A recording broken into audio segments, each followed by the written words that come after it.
Welcome and thank you for joining us. You're listening to the Beyond 50 radio program. I'm Daniel Davis. As many of you have followed our show over the years, you realize that we try to come into an area where we can get you to find your own inner voice. We bring wonderful people from around the world, experts who have been able to do this and teach people to do the same.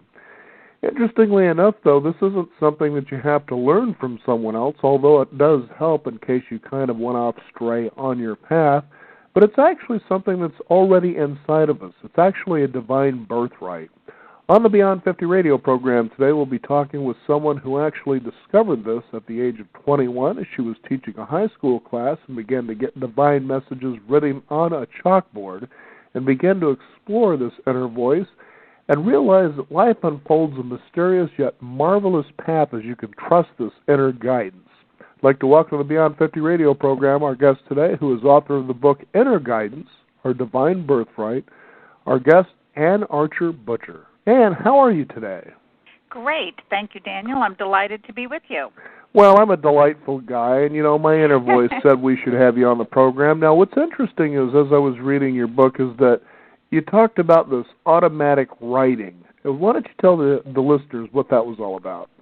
Well, it was obviously shocking to me because it happened automatically. It happened without my volition or knowledge. But it was in my classroom, and I put my hand on the chalkboard to write a quote one day, and my hand involuntarily wrote something completely different. And I'd never had anything happen like this. I came from a very conservative Christian background. I had no knowledge of what was happening, but the energy in the classroom was as if lightning had struck. It was just energized beyond anything I could believe. And it continued. Each class that came in, a new quote was on the board, and I was really perplexed until I sent out the quotes away because they weren't signed, and we didn't have computers, so I sent them to Indiana University to a librarian I knew, and she researched them for me and came back, and it was lost epistles of Plato and Socrates and Aristotle, and I was just amazed. And so I had to begin searching, and my students did with me to see where was this coming from and how was it happening. Mm-hmm. What was really compelling about that story was the fact that you had students, high school students that is, in this day and age. You think of children in high school, and, a lot of them really don't want to be there, but they seem to be very enthusiastic and very curious because although you were questioned about, where's the source of this information coming from, and you didn't know, you kind of said, well, let's just focus on the quotes today and not worry about where it's coming from. Well, I tried to make the classes very exciting and very interesting anyway. And what it turned out was happening was each day, because I was such a young teacher, I graduated from college early, and my students were juniors and seniors in high school. I knew they were looking to me for answers that I didn't have. And so each day I would pray this tiny little prayer, just, dear God, teach me what to teach me truth. And that seemingly had opened me up.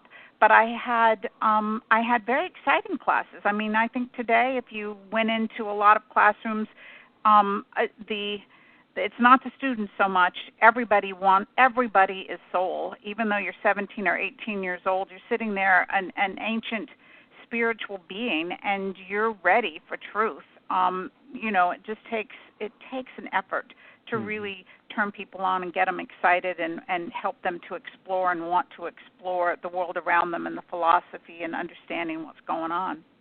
Now, I'm curious, Ann, what is the difference between this inner guidance, this voice, which you began to hear it told you, you're going to be teaching for about 10 years and then you're done? I mean, that was the voice, one of the voices that you heard.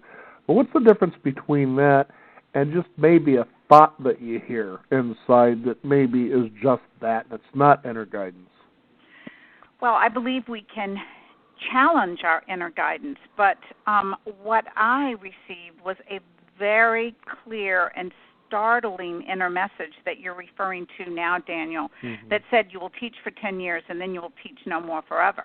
Now, I know that's not from my own thoughts, because I loved teaching, and I thought I would retire a teacher. I would never dream of not teaching, and yet it was very clear. And so I argued with the inner voice and said, no, I don't want that. I want to teach forever. And it came clear. You will teach for 10 years, and you will teach no more forever. Mm-hmm. And come 10 years later, if you've read the book, you know what happens. And it's something that I have come to recognize and rely on, but we can actually stimulate that inner guidance and make it stronger by asking for it, by recognizing it as our birthright. And then, of course, you always challenge it. You always challenge whatever comes to you because you want to rely on truth and you want to begin to recognize the difference. But by practicing listening, and I use an ancient word that I had learned later, Hu, singing H-U, this ancient name for God, it helps me tune in and helps me know the difference and keep really clear about my inner guidance. It seems we live in a day and an age where with technology there's just so much noise and so much distraction that I feel that kind of really quells the ability for people to be able to tune in, to really just be silent and listen and then trust in this inner guidance. But as you say, the rewards for something like this are just unlimited. Well, you've made a very good point, Daniel. Yes. I don't believe in living a virtual life. I believe that life is full of adventure and that we should be a part of it, though, of course, I'm surrounded by technology and use it and love it. But it is important to step away, quiet the mind, and stop and really stay in touch with our true inner selves, which have nothing to do with all of the whirlwind of things going on around us. We are ancient spiritual beings, and we are here evolving and unfolding for our own spiritual purpose. And we can tune in and discover what that is and follow it. And the blessings are just amazing when we do. Mm-hmm. I know it's interesting that you were challenged about that, especially when it came to your role as a teacher, that, you know, that there seemed to be a potential problem about possibly renewing your contract because you believed, you know, I'm going to teach in truth. This is who I am. I give 100% of what I do to my students because I love what I do. And the inner voice, for the most part, was like, you know, relax. You're not finished yet. Tell us about that.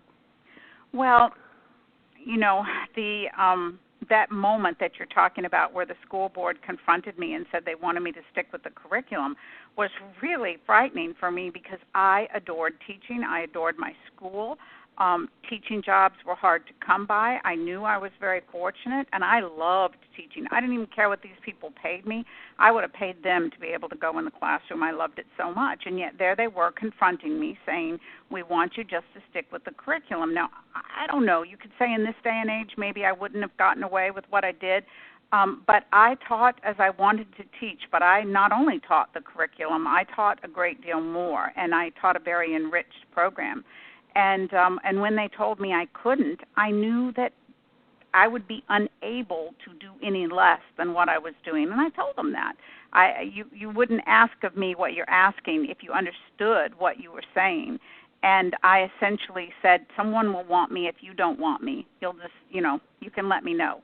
And then I went home and cried because I wanted my job. But sure. When it all came down, one of the students that was the child of one of the board members became a National Merit Scholar, and he acknowledged that what had happened to him that really turned him on to education and made him such a scholar was my classroom. And suddenly they were offering me anything and everything I wanted, and it was a beautiful acknowledgement of the fact that when we stand strong in our truth and we really listen and follow the inner guidance, that there are many blessings available to us that would not be there otherwise.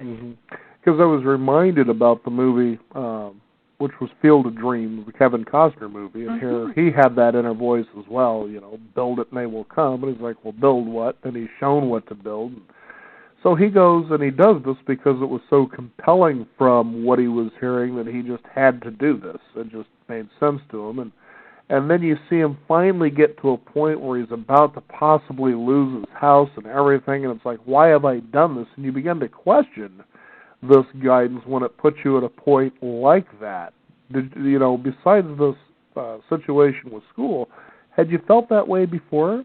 Yes, I feel that way, from time to time because, perhaps it puts you a little bit out on the edge, but anybody who's ever achieved anything wonderful and amazing knows that that's where it is. It's on the edge that you discover the miracles and the magic and the majesty that really is life. So, yes, I feel that way often.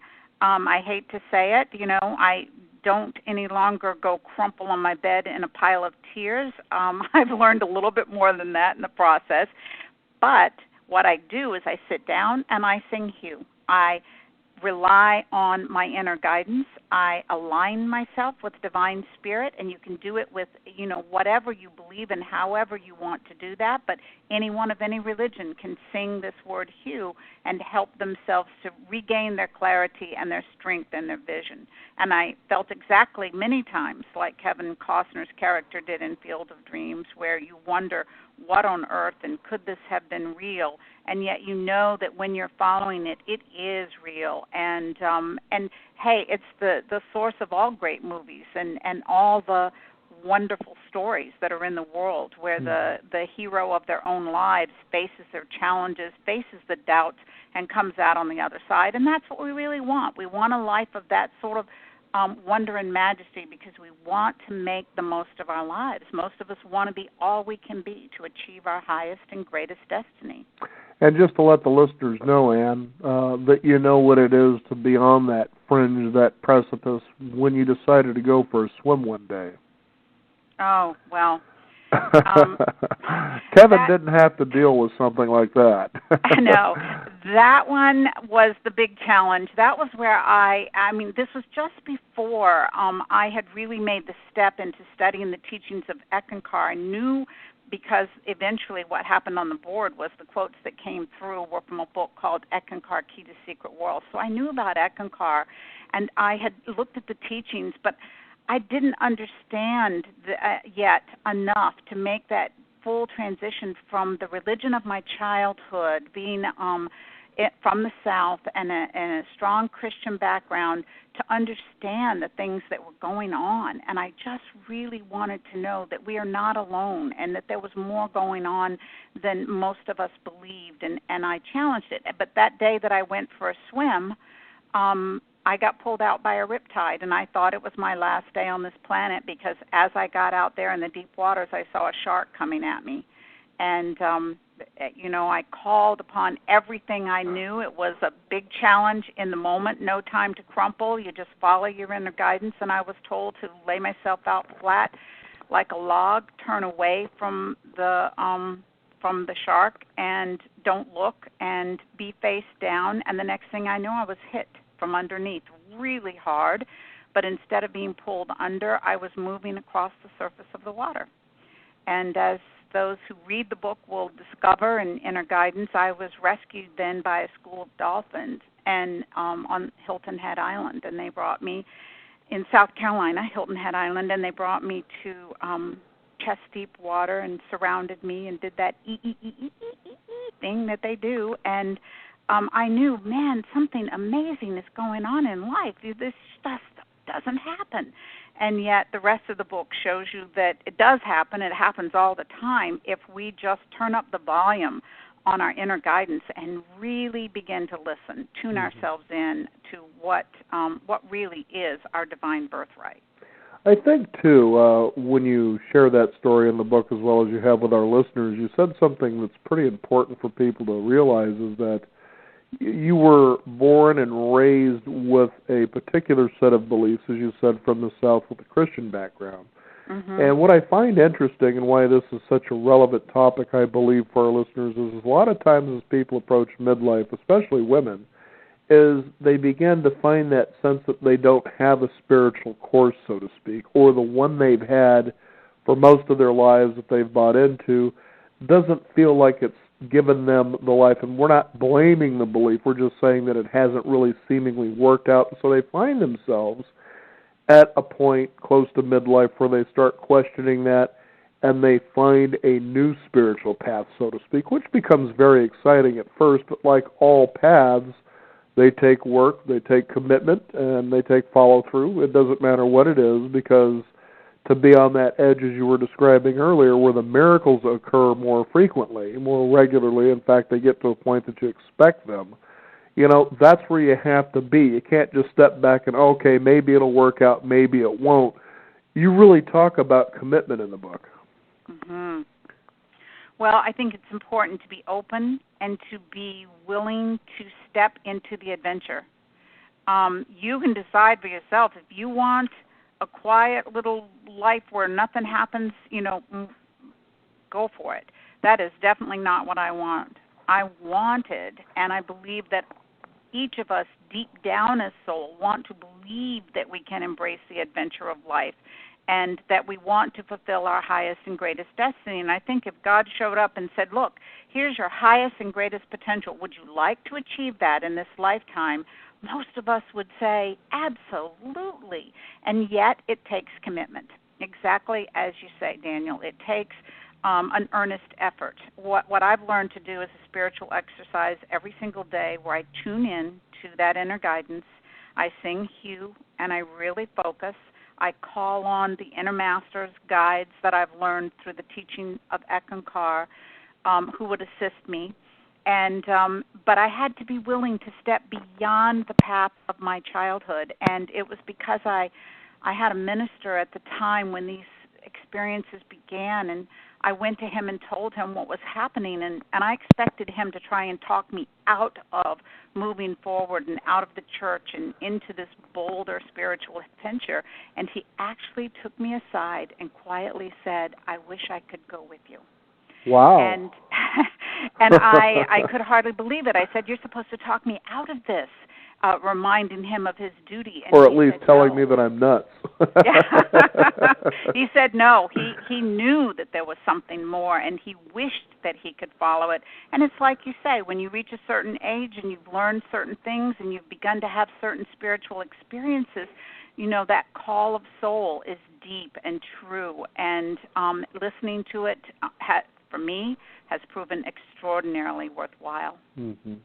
It was interesting. There was a point in the book that reminded me of a time that, as we talk about God's higher purpose or best potential, if you will, this is what your life is, that as you begin to embark on that quest, living from your heart and your soul, so to speak, that you will also get messages that let you know that you're on the right path.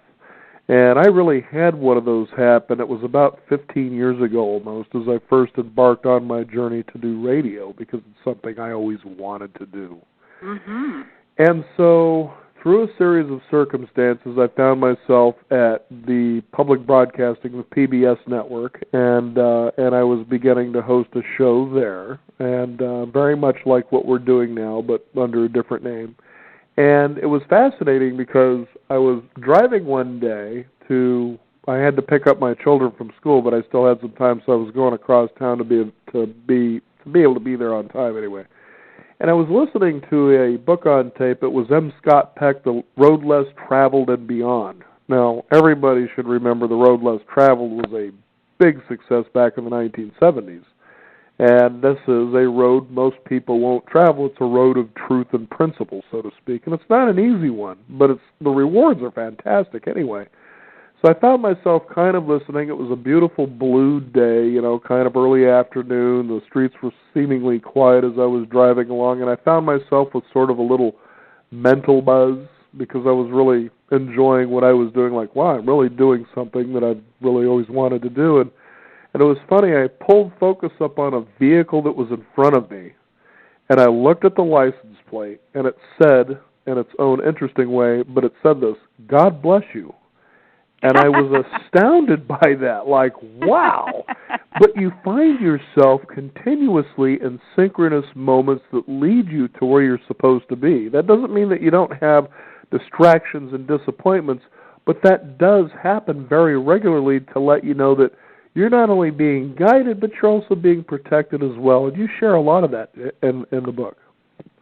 Well, yes, and I love your example because the universe is always trying to speak to us. It always is, and it will guide us, and it wants to guide us.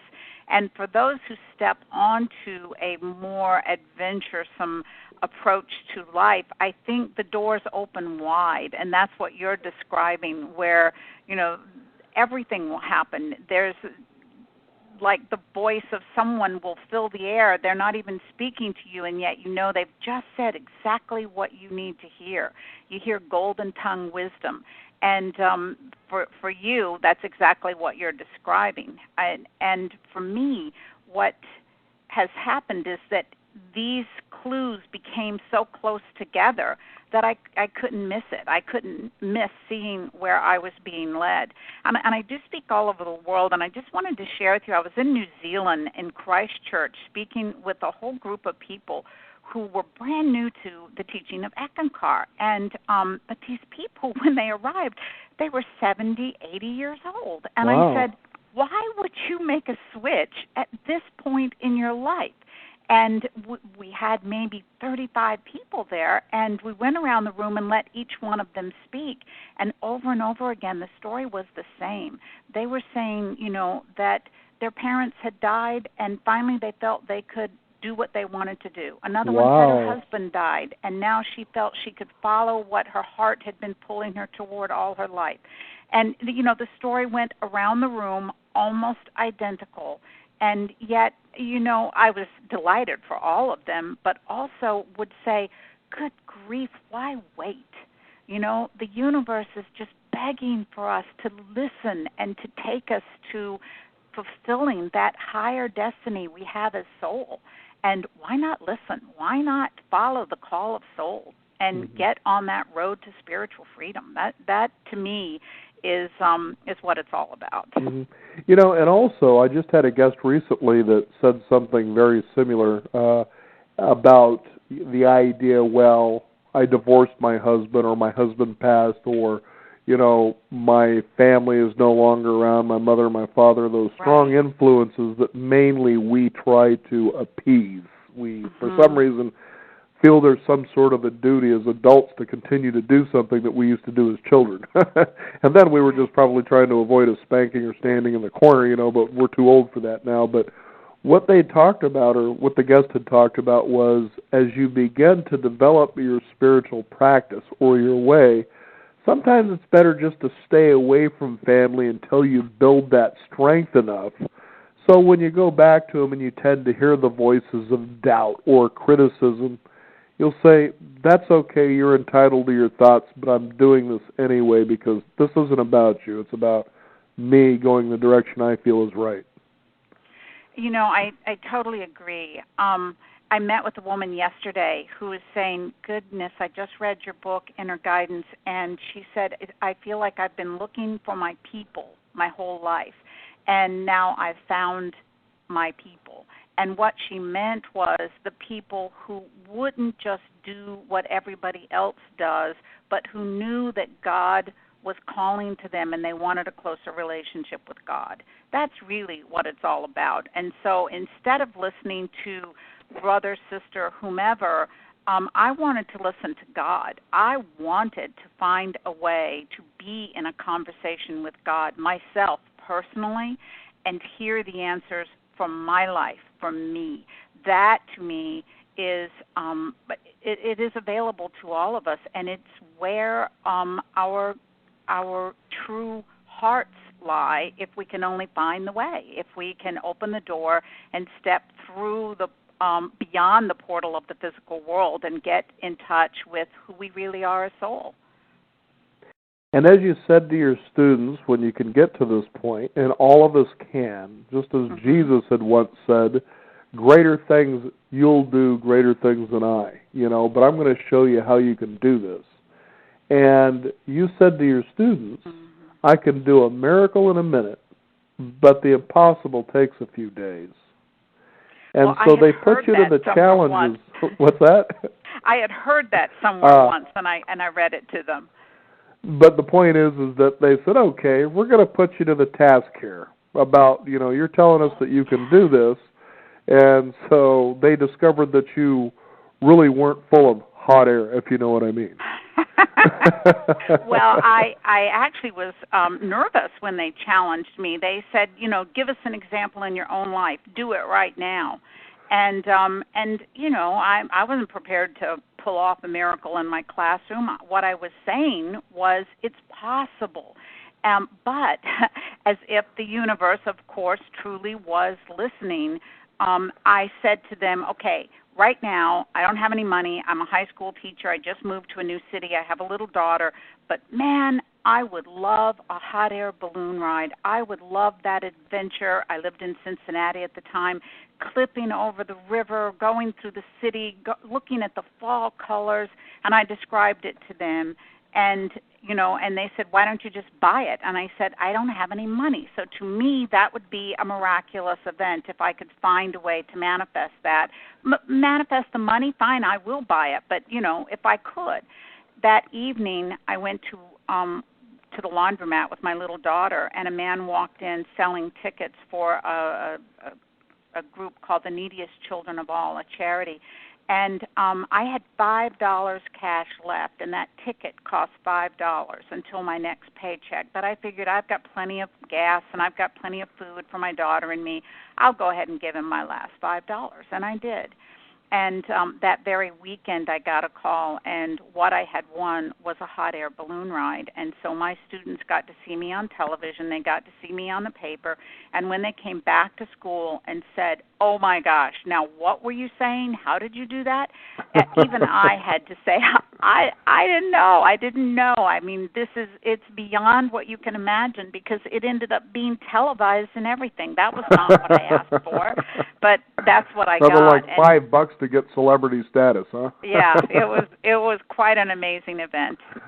Now, you just said you had a daughter. Now, my understanding was you were told by a gynecologist you couldn't have a child, but again, this inner guidance, this voice says you will have a child before you're 30. Well, you certainly did a good job reading the book. You're right. You questioned me earlier in the program if you read the book. You did. But in that particular case, I was surprised. The things I had wrong with me, I couldn't understand that I would never have a child. Boy, that really hit me hard. But they told me, nope, you will never have a child. And then I had an inner voice that said, you'll have a child before you're 30, and this will change your life. And I thought maybe it meant one of my students, that a student would come into my life who'd be very important, because 3 doctors said, nope, that's not going to happen. And but then when I was 29, I did become pregnant with my daughter, and I had an amazing birth experience, and all the gynecological problems that I had seemed to resolve themselves. And it was, just a matter of doing a few things that I didn't even know were related to the issues that I had. But yes, I did have my daughter, and the voice was right. And I doubted it, and it kept repeating itself. It never changed what it was saying. And so, I knew we're being guided, we're being protected. Our job is faithfully, with dedication, to listen. Mm-hmm. Now, really what I enjoyed also is that you consistently talk about the inner worlds. And anybody who's read any of the works, for instance, of Napoleon Hill, and even going further back than that, they talk about that constantly, that for you to have what you want, whatever that may be, that it starts from within, and then you actually see the creation on the outside of you. So it's almost like you're a projector, if you will. And the thing is a lot of times, especially this day and age, I think that people, because we hear so much, it's easy, it's fast, it's guaranteed, that we become frustrated when we don't see the results that we believe we're looking for here. But the inner work, it takes a lot of work to gain the kind of clarity necessary to manifest, let's say, the miracle in the minute, doesn't it? Yeah, it does. Work wouldn't be the word I would choose, Daniel. I liked what you said earlier. It takes certain dedication. Commitment, yes. Yeah, and I actually didn't have any specific desires to see the inner worlds. All of that happened spontaneously, and then I discovered that we can actually do that regularly, and that in the inner worlds there are answers, there are beings, there's guidance, there's love beyond our wildest dreams. But for me, maybe I'm busy by nature. I'm disciplined only to the point that you tell me to do something each day, I'll do it. But I don't believe we need to go off and be, a monk in a cave in order to achieve these results. I never did that. 20 minutes a day, I'll give you that. And pay attention to my dreams and keep a dream journal, I'll give you that. Keep my heart and mind focused on love and the higher principles, I'll do that. These are the things that I learned in Eckankar that would keep me open and allow me to have miraculous spiritual experiences without the work that others may say that it requires, just by being an open vehicle. I am just flat out amazed day to day at the gifts that life has to bring. It's awesome. Now, I know that life, and many of us have had these experiences, challenges us. And sometimes people are met with tremendous adversity that blindsides them, and they just don't know what they're supposed to do next. And when they hear, perhaps, this show, they think, boy, that all sounds so good, but my life just seems to be unraveling. I feel like it's out of control. How come they get to have that and I don't? It's almost as though you're the voyeur seeing another life, and you wished you could have that because of the troubles you're feeling now. What would you say to those listeners there? Well, I hear that all the time, of course, and if you read the book, which I know you have, Daniel, you'll see that my life had adversity too. I had things that I thought were the most sorrowful and difficult things to deal with, and yet in retrospect, and now I use that as a guide for my life so that I don't go into that dark and sorrowful place, I realized that I was always being guided. I was always being directed. And even when a marriage fell apart, it's because it was that particular experience was also in alignment with my greatest good. That man is still a dear and lovely part of my life, but I let love guide me every step of the way. And, I had an experience not long ago, just a few years back. My husband and my grown daughter and I now had a car wreck. We were hit by an 18-wheeler having road rage with another 18-wheeler. And it was a terrible accident. And my daughter and I were hurt very much in this accident. And but it wasn't until her ribs were broken and they couldn't find the brakes, and they put her in a scan called a nuclear bone scan, and they saw something in her arm, and it turns out it was a bone tumor, a tumor that they never would have found. They were able to save her arm, save her life, repair her bone, remove the tumor completely. Had it not been for that quote-unquote accident, they said, you never would have found this. In fact, the doctor called from the operating room and said, wow, I have never seen a tumor like this intact. It's silent, it's painless. How did you find it? And I said, it was a car accident. And he said, that was no accident. That was the hand of God. That's the perspective that I think we learn, even when things are difficult, that keeps us from going down the darker path of forlorn, oh me, why is my life so hard? And instead we say, dear God, show me the truth, show me, the way through this and the lessons to be learned.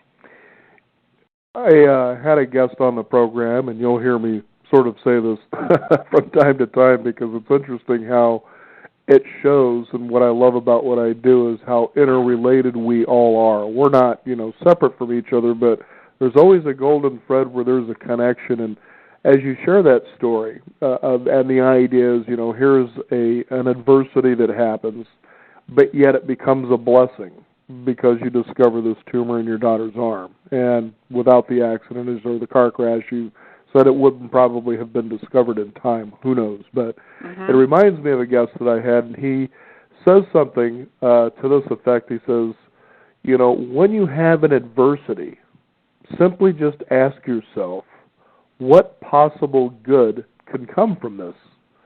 And I thought, and I've actually practiced this wisdom, and it leaves you kind of chuckling sometimes, because there you find yourself standing on that edge, as you talked about earlier. And it's pretty amazing sometimes when you go, he described that he had gotten in, it was a light car crash in a gas station, and he says, well, what possible good can come from this? And then he unfolds the story of how it all turns out. And it's quite amazing that if you actually can put that into practice, you'd be really amazed at what you begin to experience. Well, it keeps your attitude open. I love that, Daniel. For me, I say, where's the gift? Right. Where's the gift? And I also believe in surrender to divine spirit. And so I say, take and make the most of me. And I then believe that I am being guided and I am being taken and shown the best and highest path at every moment. And this world is more like a university than it is kindergarten. In kindergarten we get cookies and milk and nap time and everything is just as sweet as can be. By the time we get to the master's degree level or we're working on a doctorate, it's very demanding and there's a lot asked of us. But we know that we know because we wouldn't be there otherwise. That's the way this world is. We're not in kindergarten. This is like a master university that we're in for soul, to come to grips with who we really are. We are soul. We are not a body with a soul. We are soul, and we live in a body, and we live in a world, but we're not of it. We're divine, and that is what we want to do, have that attitude that you're talking about of show me the gift. Where's the gift in this, in every turn, in every moment? And you'll discover, I believe, as I'm sure you have found, Daniel, that the gifts are everywhere. They're strewn like diamonds around everywhere, and we just want to connect those diamonds. Well, we certainly have more abundance than we can ever imagine, and some of us think we can imagine quite a bit, and we think, well, then how come I don't have this? But what I'd like to ask about, Ann, this was really interesting, what you talked about in the book Inner Guidance was, as soul, we make a decision about experiences that we want to have, and then we incarnate into this life. Now, you were at a point, and I think a lot of us can feel this way from time to time when you hear, well, this is God's plan, as though it doesn't really matter what happens, He's going to, or God's going to decide, or this is the way it's all laid out. It's almost like preordained, so to speak. But you also felt that, well, can I rattle that cage a little bit, and have more of a personal will, so to speak? Describe that for us. Well, I don't know which chapter you're referring to. You didn't give me enough clues there, Daniel, but I think that the rattling the cage is everything that we're talking about. There is there's multiple opportunities for us to achieve in this lifetime, and what we want, and I keep mentioning it, is our highest and greatest potential to be fulfilled, not just the course of a lifetime as it could be. And when I had the car wreck where I was hit by a drunk driver when my daughter was really little, I had the chance to see that, to be out of my body, perfectly aware of everything that was going on, not in pain in the least.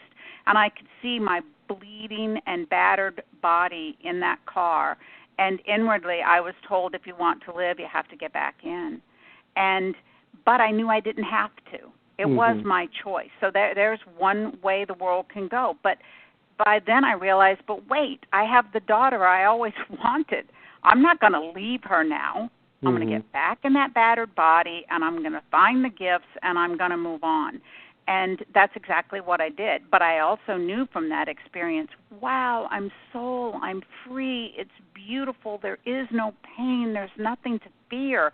And, to be able to get to that point, and then also to say, take and make the most of me, and then listen to where we're being guided, that's where we rattle the cage and say, hey, I want out of here, I want to fly, I want to make the most of this life. And we can.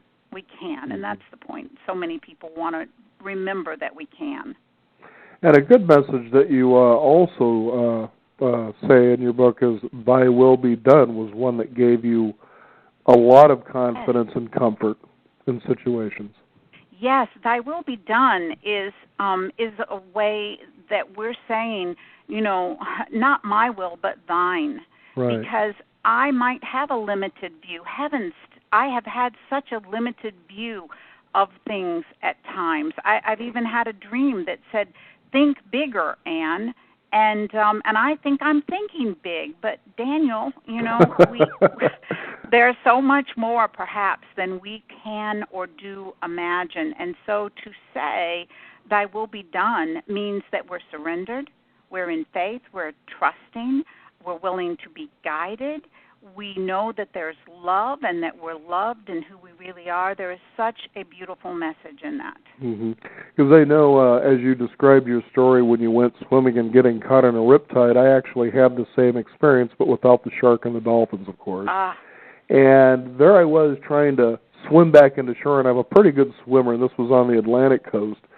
And all of a sudden I realized no matter how much I'm going after this, I'm being pushed further and further out. It hit me, wait a minute, okay, I think I know what's going on here.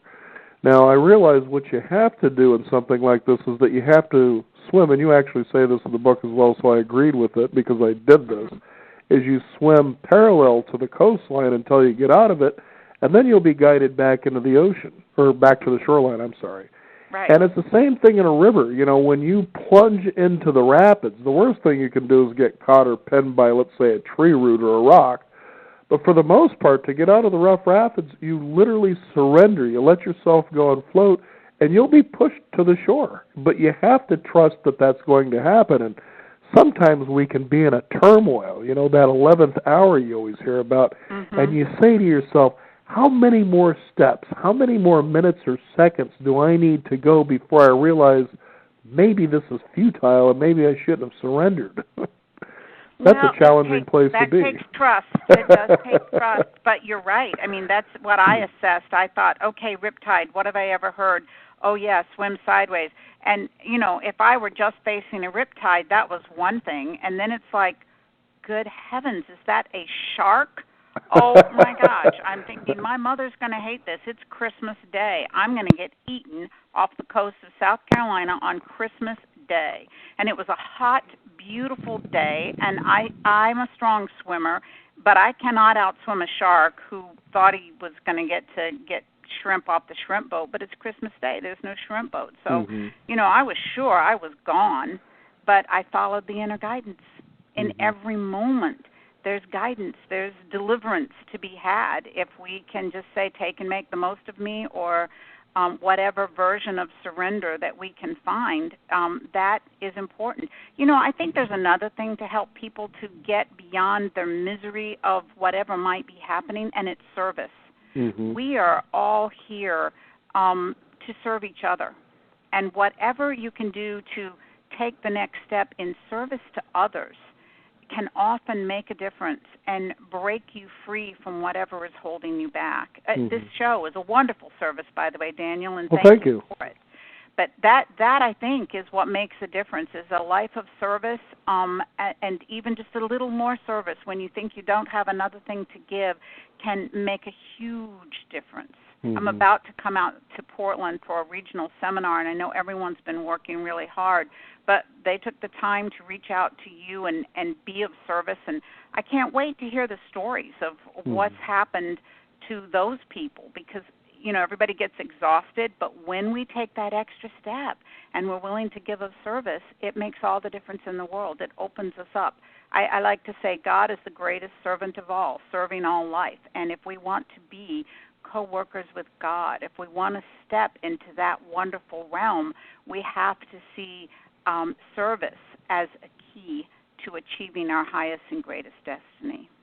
I think what's also fascinating about being in service as well is that we begin to get questions answered that we were searching for in ways that we wouldn't have thought. And for instance, one example, when we talk about, as we have been, having faith, having trust, surrendering, that it will all come out as it should and it's okay, that we're protected.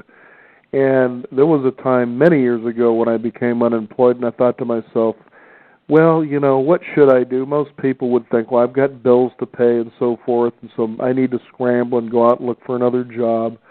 But what I decided to do is I said, I'm going to go somewhere and volunteer for a bit. I got a little bit of unemployment, so I had that luxury, so to speak, but I just wanted to do this. And so what I did is volunteered at a place that was like a neighborhood house, which gave out emergency food boxes.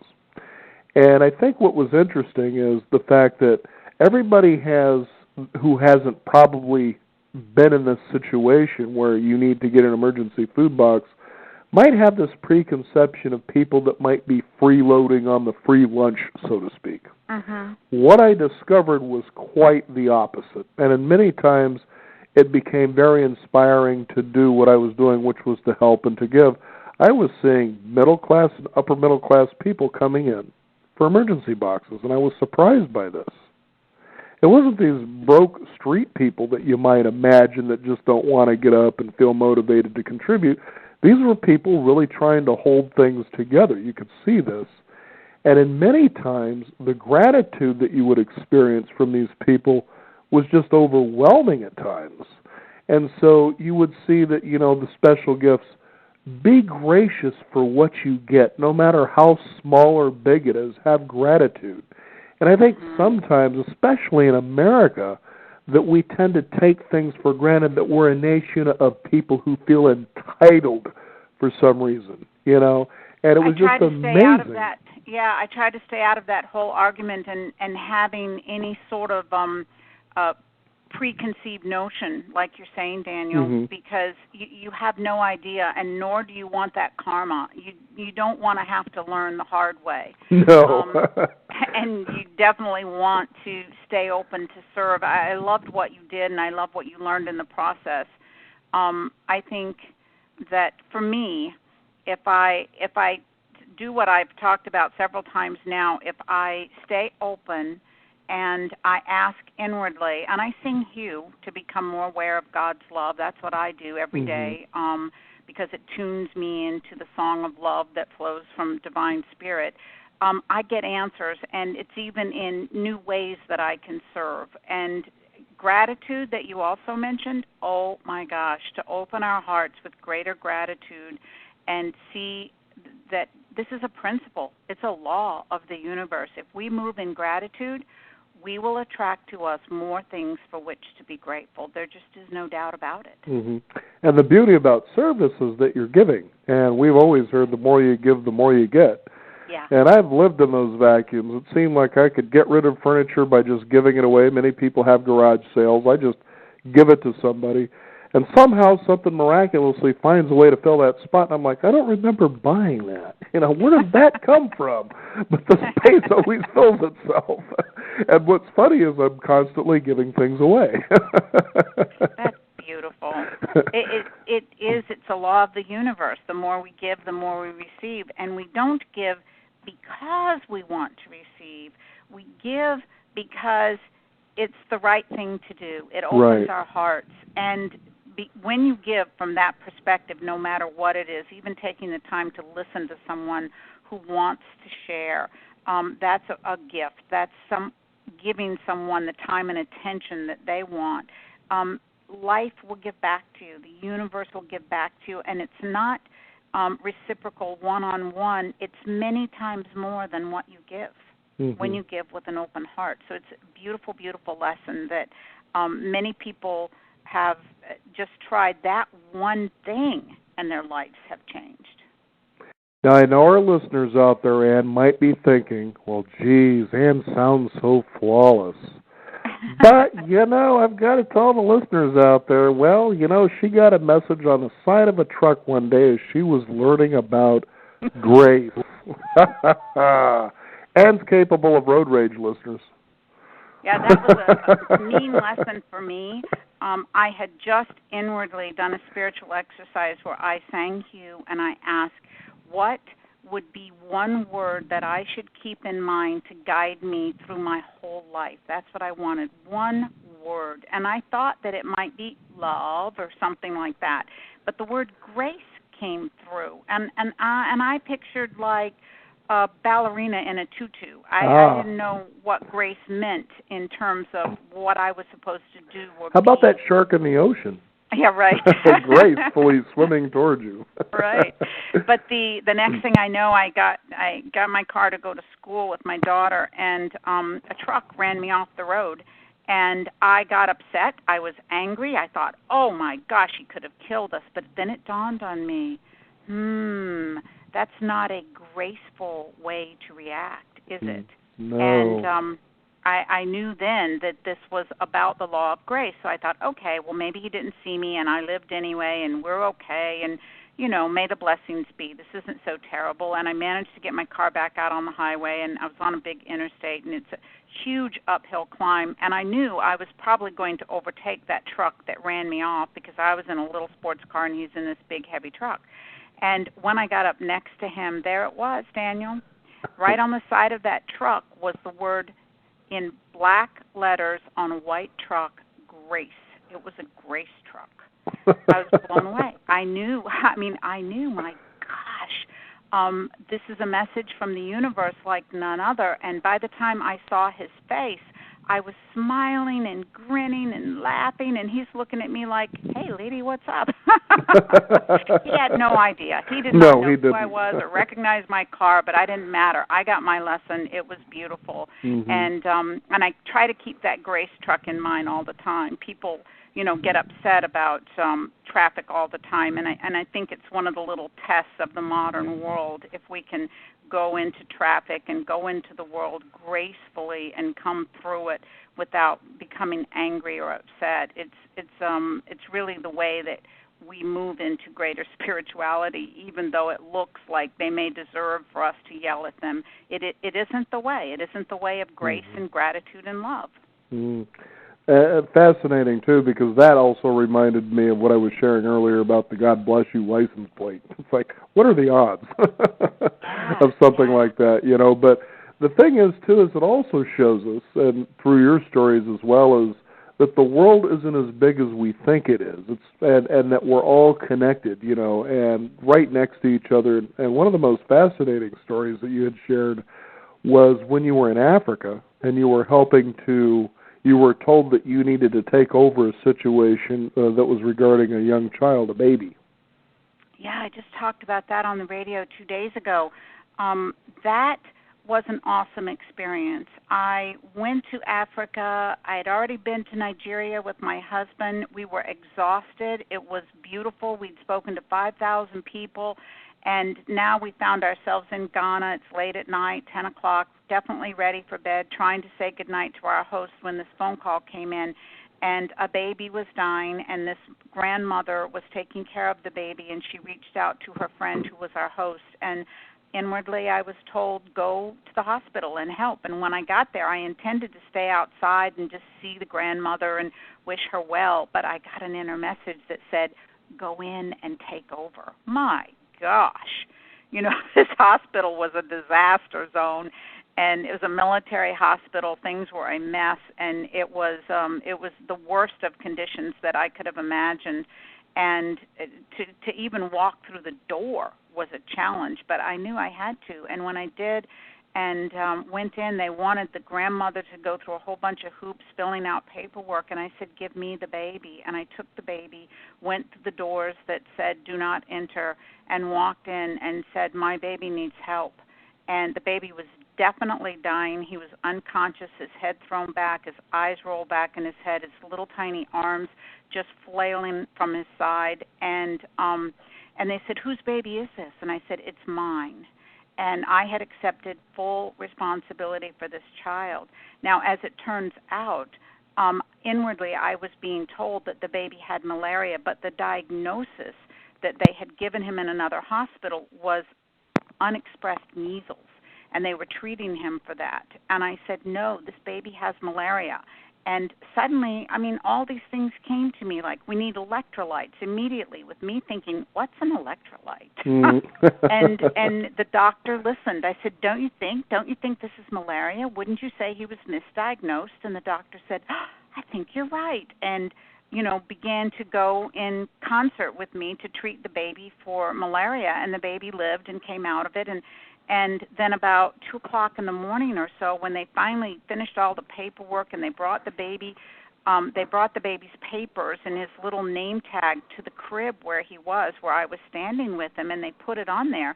They put the baby's name on there, and I said to the woman who was my host and the grandmother, what is this baby's name? Why did they put that name on there? Because the name they put on that crib was a name that I knew. A friend of my daughter's who had come from Africa to visit years before had that same name, Nate Hewson. And I said, well, where did that come from? And they said, well, this is his baby. He's in London, and this is his grandmother. So who would think, you're right, Daniel, who would ever imagine I have just helped to save the life of a baby, of one of the only people from Africa that I had ever known. And the baby lived, and it was a beautiful week. I got to see the baby many times, and his little twin was so happy to have him back. So the little sister and brother were just delightful to be around. And yet it was inner guidance, pure and simple inner guidance that helped save that baby's life. Mm-hmm. Now, just to kind of recap to our listeners, how would you suggest from this moment moving forward that they can begin to be in tune to this inner guidance, this voice, and to cultivate that muscle so that way they can do this continuously? Well, Daniel, you've heard me mention it several times. Right. I do a spiritual exercise every day where I sing the word Hugh. Now, as a student of Eckankar, that's a normal thing for me, but you do not have to be a student of Eckankar. You can be of any church or synagogue or mosque, and this is a beautiful thing that you can do. It's an ancient name for God. It doesn't belong to any religion, and you can chant the word Hugh and try it, and see if it works for you, to reach that inner peace, to reach greater guidance, to receive whatever it is that you want. I give a lot of spiritual exercises in the book, but some people say, well, no, you really only told us about Hugh. But that's where you begin. Start there, and then, if you read the book, you'll see that there's actually a lot of other things in there too, but it all centers around, as you say, stopping for a while and stepping away from life and all of its demands and the technology, and being quiet and centered, sitting and singing a love song to God, and really focus on who you are as soul. I know the Native Americans have a way that they say when you find yourself in trouble or challenged or you need answers, simply sit quietly and just listen to the forest. And certainly I've used that, and believe it or it works. Yes. It works very well, actually. That's it exactly, Daniel. And I'm speaking more about this when I come there. I'm flying in on my birthday in a few days, and really looking forward to it. But it doesn't really matter what religion you are. We are all soul. We are all great spiritual beings here to fulfill our own great and highest destiny. And whatever path you're on, if you're happy, you stay there. And if you're not and you want to open the door to greater adventure, there is so much more available that you can embrace. And there's no doubt, as our listeners have heard you today, that you've certainly walked the talk. And so many people this day and age you tend to see who tend to talk, but, well, the walk certainly isn't there too much. And you can see how people can kind of get a sour taste in their mouth sometimes and wonder, should I really go this direction? I heard it over here, but I'm not seeing it. But, it's really fascinating when you see, you just know the people who actually do what they're saying, and it's just really an amazing journey. Yeah, it does require living the path to really be able to speak about it with authenticity, and that's what you're talking about. And I think that we know the difference. We know the people who have been there and done that, and who know of what they speak, and that is what people want. They want an authentic voice. Yes, I love to share with people. I get to do it all over the world, and I have embarked on a worldwide tour now for Inner Guidance, our Divine Birthright, and I'm happy, very, very happy to get the opportunity to do this and to have the freedom to do it. But I think people can be their own judge. Right. Open your heart and be your own judge. Now, Ann, do you have a website people can find out more about your book and where you'll be and things like that? Well, about the book, it's innerguidancebook.org. For where I'll be in Portland, it's Wednesday, March 5th, I'm going to be at the New Renaissance Bookshop, and on Friday, March 7th through 8th, I'm going to be at the Unity Church of Portland at an Eckankar Regional Seminar. All of my activities aren't on any one website, but that's how you can find out more. You can also go to their website, eckankar-oregon.org. But if you don't know how to spell Eckankar, go to innerguidancebook.org, and it'll lead you there. So. Well, Anne, thank you so much for taking the time to join us on your worldly adventures and being able to share with the audience those marvelous stories that let us know that, A, we're not alone. We're all in this together, and we're protected as well, and that you can have a life beyond what you can imagine. So start imagining pretty big, huh? Yeah, and thank you, Daniel. I love the service that you're providing. I listen to many of your shows in advance in preparation, and you're doing a wonderful job, and I was thrilled to be invited today. Thank you. Well, thank you. I appreciate that very much. Thank you, Anne, for joining us here on the Beyond 50 radio program, and for the listeners out there who tuned in, and be sure that you find out more of what you need to. And if you've missed those websites, you can visit us at beyond50radio.com. That is the number 50. I'm Daniel Davis. I want to thank you all for joining us today. This is the Beyond 50 radio program, and remember, live your day past halfway.